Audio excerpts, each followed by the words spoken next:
ان میں سے نمبر 1 ایران ہے. اگر ہم چلتے ہیں عرب سے مشرق کی طرف تو ایران ایک اعتبار سے یہ بازی لے گیا ہے پورے عالم اسلام پر. ان کے مذہبی عقائد، ان کی فقہ سے ہمیں جو اختلاف ہے وہ ہے اپنی جگہ پر ہے. آپ کو معلوم ہے میرے بارے میں کسی کو اشتباہ نہیں ہو سکتا اس اعتبار سے. میری جس درجے دشمنی رکھی گئی ہے، جس طرح میرے سر کا جو ہے مطالبہ ہوتا تھا، 2 ہی آدمی تھے پاکستان میں کہ جن کے سر مانگے گئے.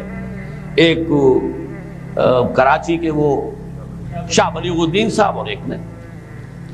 تو اس حوالے سے وہ اپنی جگہ پر اختلاف ہے، لیکن اس حقیقت کا اعتراف کیے بغیر نہیں رہا جا سکتا پورے عالم اسلام میں یہ واحد مسلمان ملک ہے جس نے بہرحال اپنی شریعت، اپنے عقائد کے مطابق ایک مذہبی انقلاب برپا کیا. اور پورے عالم اسلام میں مذہبی سطح پر، حکومت کی سطح پر فنڈامنٹلسٹ صرف ایک ملک ہے کہ اس پہلو سے ایران ان کا ٹارگٹ ہے، ٹارگٹ نمبر 1 ایک خاص اعتبار سے. ٹارگٹ نمبر 1 ایک دوسرے اعتبار سے ہم ہیں، وہ میں بعد میں عرض کروں گا. چونکہ حکومت کی سطح پر فنڈامنٹلزم ہے اور وہ آیا ہے ایک عوامی انقلاب کے نتیجے میں، پھر ان کے پاس تیل کی دولت ہے، اس کے خلاف اکنامک سینکشنز بھی ہو جائیں تو اگر لیبیا کھڑا ہو سکتا ہے تو بہرحال وہ بھی کھڑا ہو سکتا ہے. اور نقشہ وہ دنیا کو دکھا چکا ہے کہ لڑا دے ممولے کو شہباز، یہ نقشہ بھی اس نے دکھا دیا. یہ ہے ایران کا معاملہ. نمبر 2 پاکستان. پاکستان 400 برس کی تجدیدی مساعی کا امین ہے، امانت دار ہے. پورے ہندوستان میں مجدد الفسانی رحمت اللہ علیہ، شاہ ولی اللہ دہلوی رحمت اللہ علیہ، سید احمد بریلوی رحمت اللہ علیہ اور ان کا جہاد، پھر اس 20ویں صدی عیسوی میں یا 14ویں صدی ہجری میں علامہ اقبال جیسا مفکر، مولانا مودودی جیسا مصنف، مولانا الیاس جیسا مبلغ، شیخ الہند جیسا مجاہد حریت، پورے عالم اسلام میں ان کا پیرلل کوئی موجود نہیں.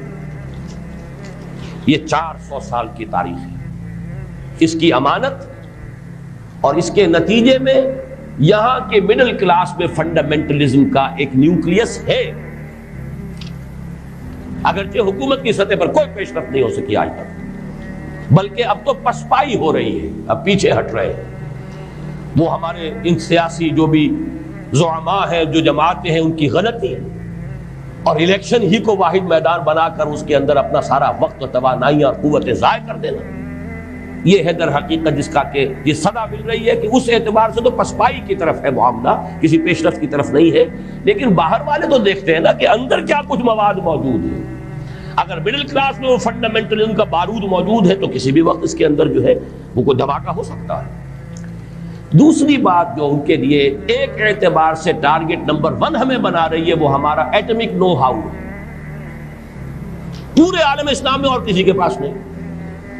اسلامی بم اگر بنے گا تو یہی بنے گا.